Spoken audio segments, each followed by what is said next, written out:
আসসালামু আলাইকুম প্রিয় ফুটবল ফ্যান্স। প্রিমিয়ার লিগের নতুন যুগ শুরু, গার্দিওলা ক্লাব যুগ শেষ, এবার কে হবে নতুন রাজা?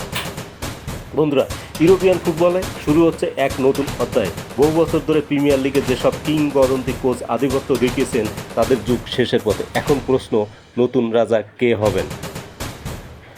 প্রিমিয়ার লিগের নতুন মৌসুমের আগের বড় পরিবর্তন এসেছে।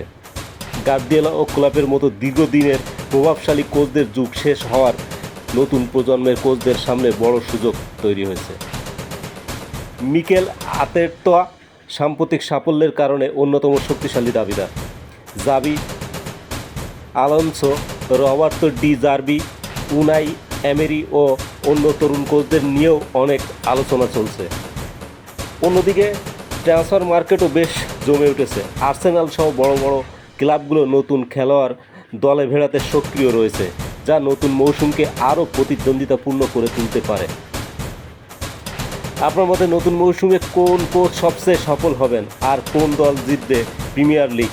কমেন্টে অবশ্যই জানাবেন। ভিডিওটি ভালো লাগলে লাইক, শেয়ার এবং সাবস্ক্রাইব করতে ভুলবেন না।